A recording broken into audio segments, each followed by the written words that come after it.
મારું નામ જયંતિ તુલસી ધમર છે। હું સાયામાં રહું છું, પોરબંદર ઇન્ડિયા। બરાબર। આ ભાઈ છે ઉમેશભાઈ કેશુભાઈ રાઠોડ। હવે અમને ત્યાંથી એજન્ટે કીધું હતું, અરવિંદભાઈ વાળા એનું નામ છે, કે તમે દુબઈ જાઓ કામે, કંપની સારી છે, તમને મહિને ને મહિને સેલરી સારી આવી છે, ખાવા પીવાનું બધું કંપની આપશે। અહીંયા અમે આવ્યા તો એવું કંઈ નથી, ખાવા પીવાનું દેતા નથી, એના પૈસા દેતા નથી, અને અમને અહીંયા સપ્લાયમાં નાખી દીધા। અમે ભૂખાન તળ્યા છે ને 2 મહિના થઈ ગયા, અમને કઈ સેલરી આપી નથી। ઘેરે જવાનું કહીએ તો મારે ખૂટે, એમ કંઈક 2.5 લાખ ભરો તો ઘેરે જવા દઈએ। ઉમેશ રાઠોડ મારું નામ, બરાબર। અમે 2 જણા આ 4 દિવસથી હેરાન છે, બરાબર। આ સાહિલભાઈ છે ને એની અમને હાઈસવા છે, બરાબર। અટાણા અમે એના રૂમે છે, અને અમને ખાવા પીવાનું બધું એ જ આપે સાહિલભાઈ, બરાબર। ને અમે કેટલા ટાઈમથી અમને ટોર્ચર કરે છે એ લોકો। મને પરમ દિવસ એને માર્યો, હાથમાં લગાડી દીધું, બધું કર્યું, બરાબર। પણ અમને હે ને બહુ ટોર્ચર કરે છે, એટલે અમે ભાગીને આવતા રહ્યા, બરાબર।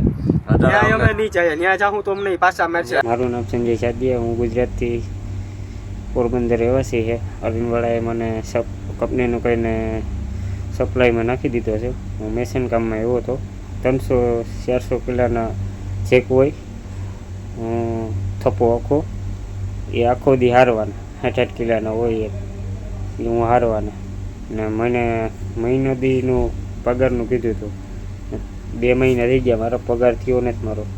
મારા ઘરનાનું જે હસબન્ડ છે એનું નામ છે જયંતિ તુલસી ધમર, અને તે ત્યાં દુબઈ કન્સ્ટ્રક્શન સાઇડની કામ માટે ગયા હતા, ને 5મા મહિનાની 19 તારીખે અહીંથી નીકળ્યા હતા ઘરેથી। અને અમે ત્યાં એને અત્યારે બહુ પરિસ્થિતિ બહુ નબળી છે। એને બીજા છે સાહિલભાઈ સોલંકી છે ને, તેને એને આશરો આપ્યો છે, ને અત્યારે એની પાસે જ છે એ। અને જો ત્યાંથી પાસપોર્ટ આપે ને દુબઈવાળા કંપનીવાળા છે, તો એ અહીંયા આપણે ઇન્ડિયા પરત। કે જે છોકરાઓ મારી પર આક્ષેપો કરે એ બધા તદ્દન ખોટા છે।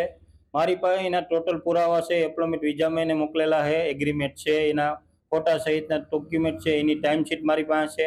મેં કોઈ 5-25 હજારમાં ફ્રોડ કરવું હોય તો હું 5-25 હજારનું કાંઈ ફ્રોડ કરું નહીં ભાઈ। એટલે આ મને ખોટું બદનામ કરવા માટેનું એ લોકોનું ષડયંત્ર છે। એટલે હું મીડિયા દ્વારા મારી અપીલ રજૂ કરું છું કે આ જે એ લોકોએ મને બદનામ કરવાની કોશિશ કરી છે, એને મને એમાંથી બહાર આવું એવી મારી નમ્ર અરજી છે।